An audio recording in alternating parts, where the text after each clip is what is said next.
Hello dear student. तो solution chapter में हमारा लेक्चर 4 शुरू करते हैं। पिछले लेक्चर में हमने राउल्स लॉ को पूरा कर लिया था। उसमें ideal solution, non ideal solution, positive deviation, negative deviation and azeotropes को ख़त्म कर लिया था। तो आज राउल्स लॉ के ऊपर अपन कुछ क्वेश्चंस देखेंगे, एक आध क्वेश्चन देखेंगे। तो शुरू करते हैं।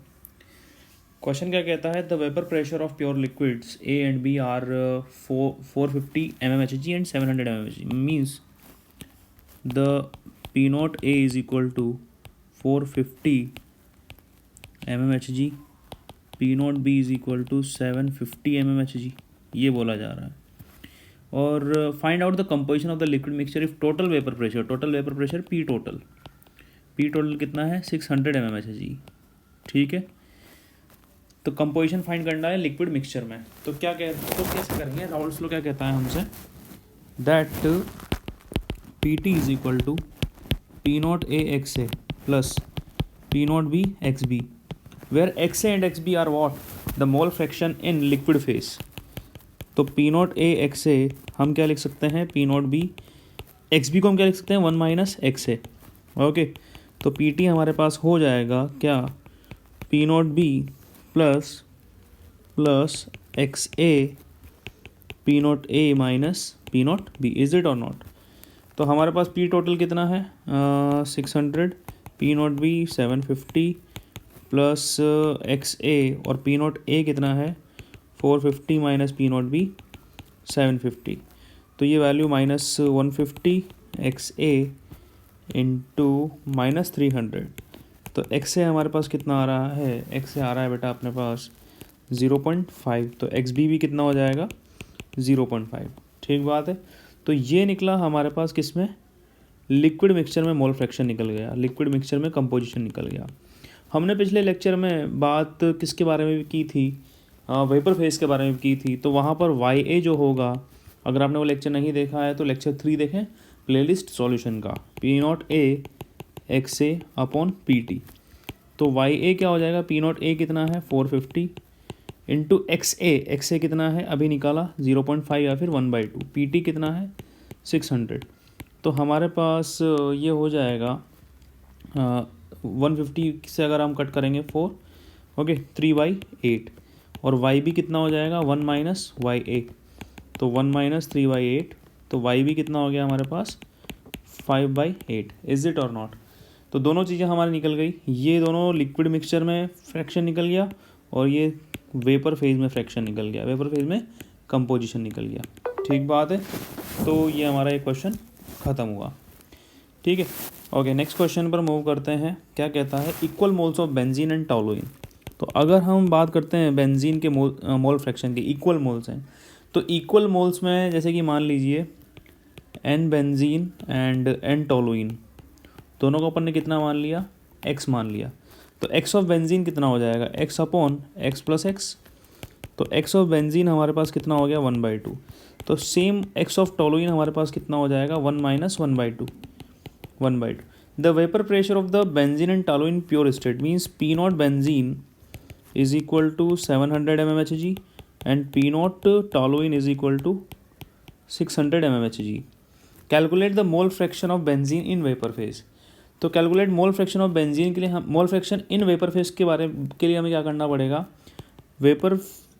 मोल fraction in vapour phase of benzene is Y benzene which will be P nought benzene X benzene divided by P total. हमें P टोटल निकालना पड़ेगा।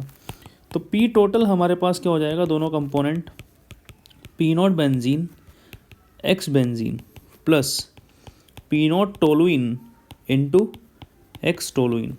ठीक है, तो 700 इंटू 1/2 प्लस 600 इंटू 1/2, ये 350 प्लस 300 650 mmHg। ठीक है, तो Y बेंजीन क्या हो जाएगा? P नॉट बेंजीन कितना है? 700 into 1/2 divided by 650।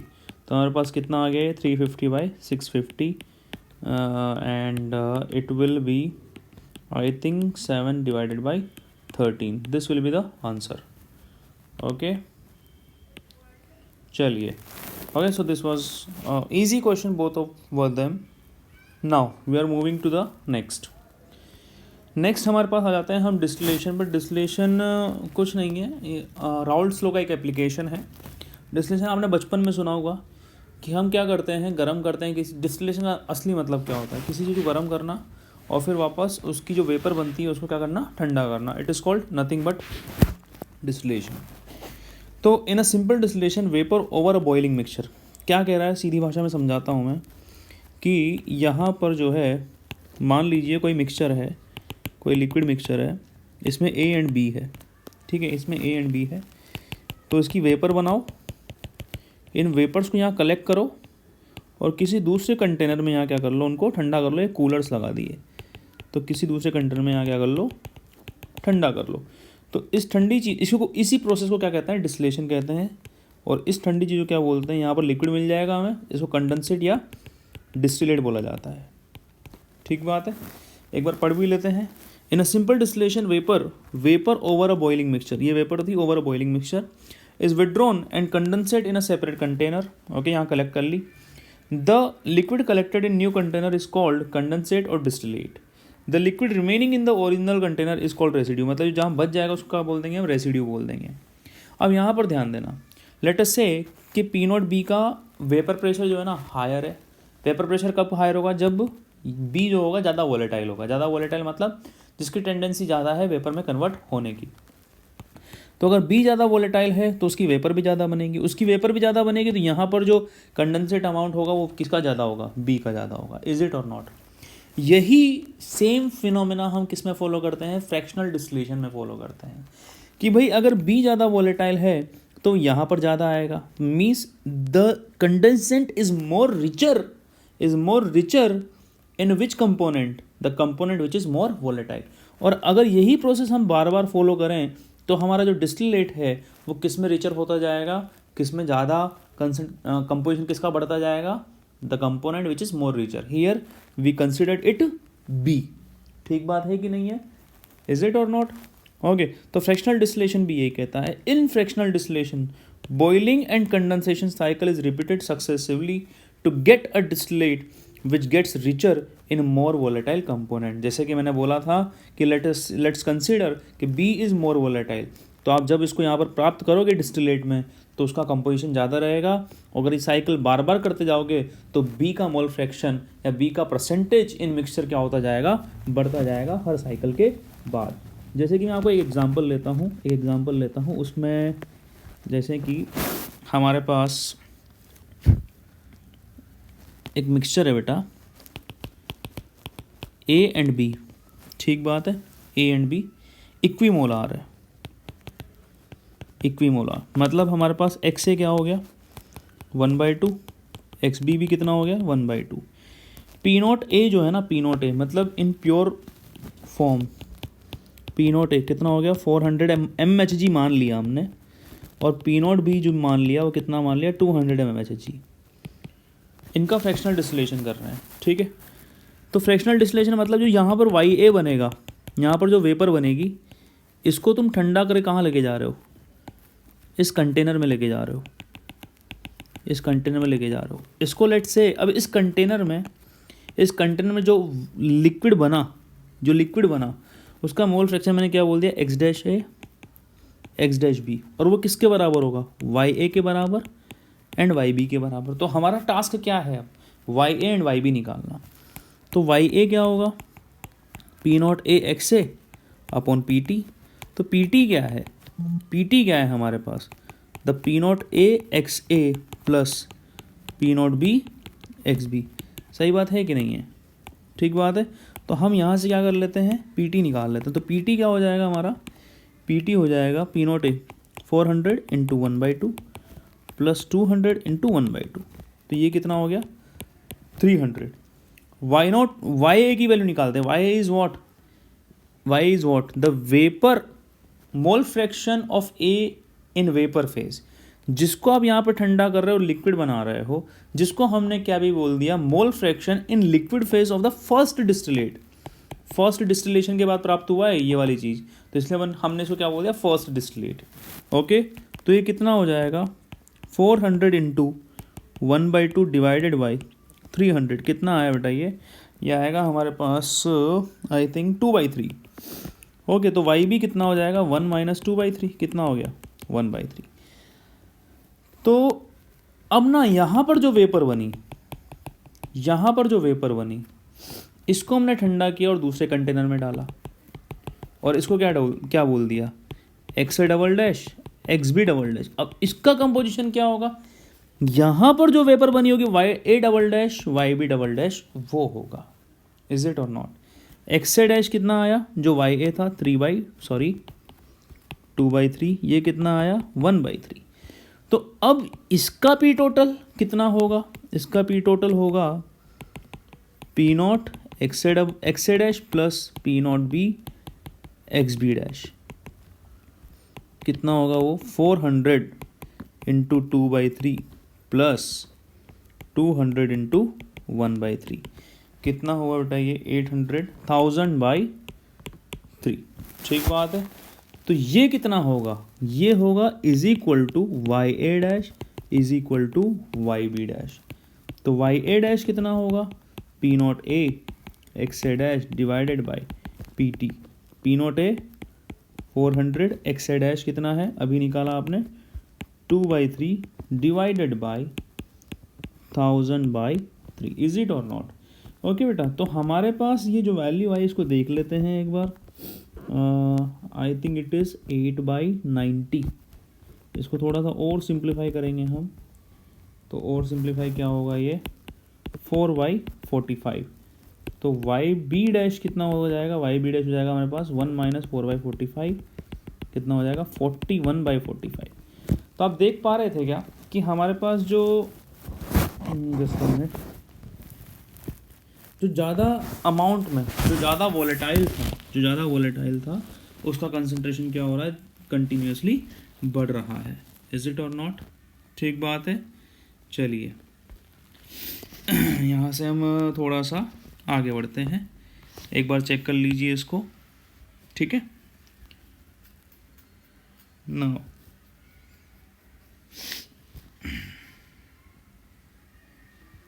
Just a minute,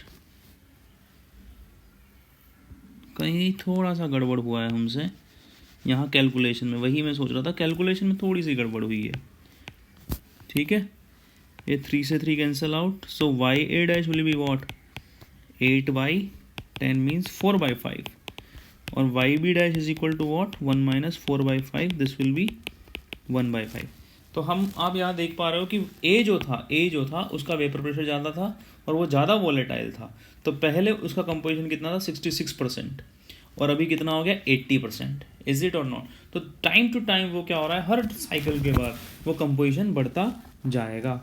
अब ये फर्स्ट डिस्टिलेट हो गया, ये सेकंड डिस्टिलेट हो गया। अब मान लो आपसे पूछा जाए 10th डिस्टिलेट, तो क्या हर बार आप ये करोगे? हर बार ये करना पॉसिबल नहीं है। तो इसके लिए हम एक इलाज लेके आए हैं कि मोल फ्रैक्शन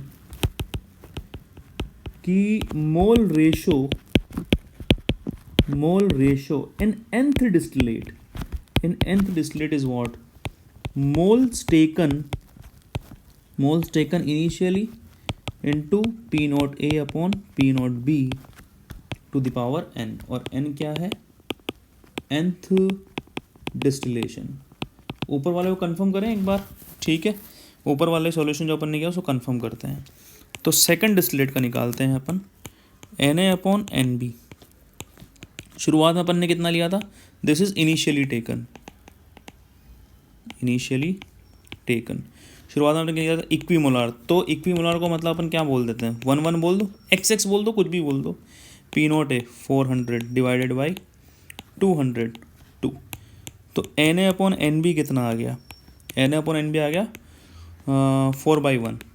तो मोल फ्रैक्शन ऑफ ए कितना हो जाएगा, in second distillate Na upon Na plus Nb कितना हो गया 4/4 + 1, 4/5। यही तो हमारा आंसर आया था। सही बात है कि नहीं है? Okay, so this was the one of the application of Raoult law, important thing it is.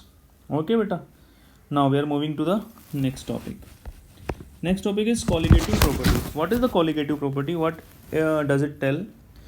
Colligative property is nothing but all these properties depend on the number of solid particles irrespective of their nature relative the total number of particles present in the solution. सीधी सीधी ज़्यादा बात ध्यान में रखनी, क्या बोल रहा है कि वो प्रॉपर्टी जो सॉल्यूट पर डिपेंड, सॉल्यूट पार्टिकल्स के नंबर पर डिपेंड करती है कि कितना सॉल्यूट आपने मिलाया है, ना कि उनके नेचर पर। ठीक बात है। जैसे कि relative lowering of vapour pressure, जो कि बहुत इंपॉर्टेंट है, इससे आगे की बहुत सारी चीज़ें सॉल्व होंगी। ओके, तो एलिवेशन इन बॉइलिंग पॉइंट, किसी भी चीज़ का बॉइलिंग पॉइंट बढ़ जाता है, सॉल्यूशन का बॉइलिंग पॉइंट बढ़ जाएगा ओरिजिनल से। Depression in freezing point, freezing point घट जाएगा। ऑस्मोटिक प्रेशर जब पढ़ेंगे तब डिटेल में समझेंगे। ओके, तो colligative properties are nothing but the properties which depend on the number of solute which you are dissolving, that's all. Okay, तो सबसे पहले आते हैं हम relative lowering of vapour pressure, RLVP। अच्छे से समझना, बहुत इंपॉर्टेंट चीज़ है, यही पहली प्रॉपर्टी को समझ लेना, यही काफ़ी इंपॉर्टेंट चीज़ है। जैसे कि मैंने क्या किया, हमारे पास ना एक लिक्विड है, इसको हम बॉईल करना चाहते हैं, तो यहाँ पर हमने इसको हीट दी। तो ये सरफेस के मॉलिक्यूल्स होंगे, सबसे पहले ये जाकर ऊपर वेपर बनाएंगे, ये वेपर उन्होंने बना ली। और जब इन वेपर का वेपर प्रेशर किसके बराबर हो जाएगा, एटमॉस्फेरिक प्रेशर के बराबर हो जाएगा, तब हमारे पास क्या होगा, लिक्विड बॉईल होना शुरू हो जाएगा। ठीक बात है कि नहीं है। ये मैं बॉइलिंग का इसलिए एग्जांपल ले रहा हूँ क्योंकि इससे आपको ज़्यादा समझ में आता है। ठीक है, जैसे कि आपने कभी ना कभी चाय बनाई होगी तो शक्कर अगर एंड में डाली होगी, तो अगर उबलती चाय में आपने शक्कर डाली होगी ना, तो जो चाय है वो उबलना बंद हो जाती है। ठीक बात है। तो किसका एप्लीकेशन है, इसी का एप्लीकेशन है, वो relative lowering of vapour pressure से ही उसको समझा जा सकता है। ओके, हाँ, तो ध्यान देना। तो लिक्विड जो होंगे यहाँ पर वेपर मॉलिक्यूल बनाएंगे तो ये कुछ प्रेशर अप्लाई करेगा। नाउ लेट्स से आपने ये उबलती हुई चाय है, उसमें क्या डाल दिए, शुगर क्रिस्टल्स डाल दिए। शुगर क्रिस्टल डालने से क्या होगा हमारे पास ना, ध्यान से देखना, ये वही सॉल्यूशन मान रहा हूँ मैं, ये वही सरफेस मॉलिक्यूल्स, वापस से ये वही सरफेस मॉलिक्यूल। शुगर क्रिस्टल डालने से क्या होगा कि शुगर क्रिस्टल जो है कुछ साइड जो है सरफेस की ऑक्यूपाई कर लेंगे।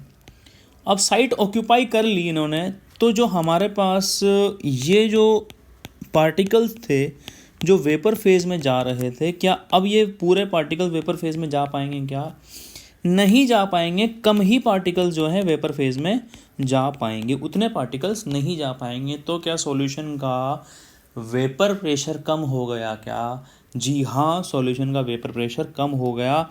और अगर तुम ज़्यादा डालोगे पार्टिकल तो ज़्यादा कम हो जाएगा, बहुत कम हो जाएगा। समझ में आ रही क्या बात? तो यहाँ पर जो वेपर प्रेशर है वो किस पर डिपेंड कर रहा है, वो डिपेंड कर रहा है कितने सॉलिड पार्टिकल्स यहाँ पर आ रहे हैं। हाँ, बशर्ते ये जो पार्टिकल्स होने चाहिए, क्या होने चाहिए, नॉन वॉलेटाइल। ऐसा नहीं है कि आप वॉलेटाइल ही डाल रहे हो, जैसे कि sugar crystal non volatile, glucose particles non volatile. ये बात समझ में आई क्या? इसको बोलते हैं लोअरिंग इन वेपर प्रेशर। समझ में आ गई बात? तो अब हमारे पास ये जो सॉल्यूशन हो गया, एक सॉल्यूशन हो गया, इसमें दो कंपोनेंट हो गए। लेट्स से हमने ए नाम दिया किसको, प्योर सॉल्वेंट को, बी नाम दिया हमने नॉन वोलेटाइल सॉल्यूट को हमने बी नाम दे दिया। ठीक बात है, ओके। तो पी टोटल हमारे पास क्या हो जाएगा according to Raoult law, P not A X A plus P not B X B. Is it और नॉट? अब हमारे पास ये नॉन वोलेटाइल है तो इसका वेपर प्रेशर प्योर फॉर्म में कितना होगा, 0। ठीक बात है। तो ये वाली पूरी टर्म क्या हो जाएगी, 0। P total, what is the P total? P total is nothing but vapour pressure of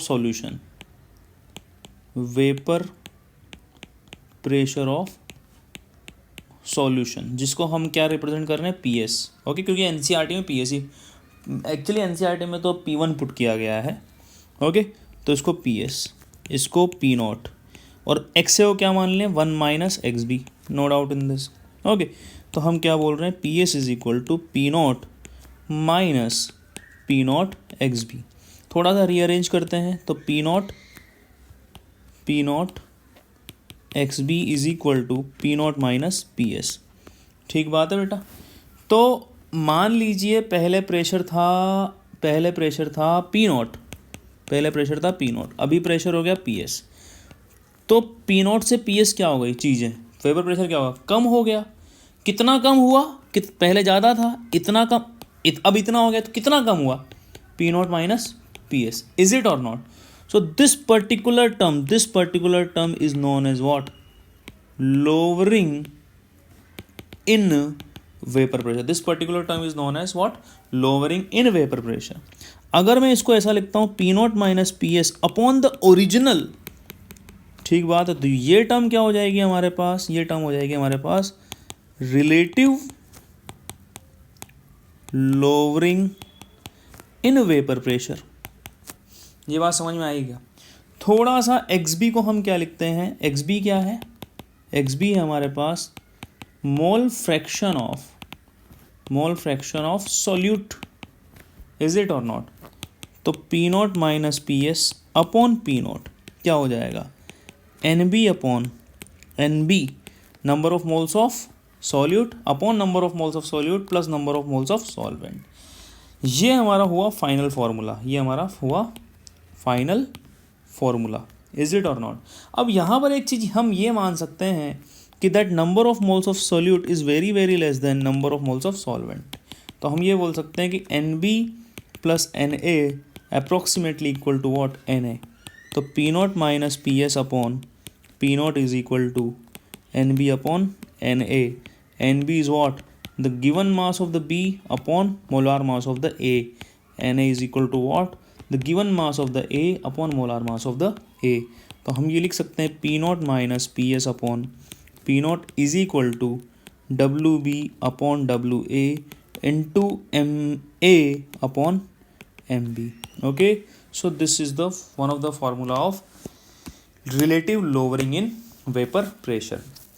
ठीक है, इसके ऊपर अभी मैं क्वेश्चन नहीं करा रहा हूँ क्योंकि इसमें एक चीज़ पढ़ना बाकी है, वांट ऑफ फैक्टर का, जो काफ़ी इंपॉर्टेंट है, वो अपन नेक्स्ट क्लास में देखेंगे। Okay, so thank you to all, hope you like it, and if you find it helpful then please subscribe the Chem Pipe and keep watching Chem Pipe. Thank you.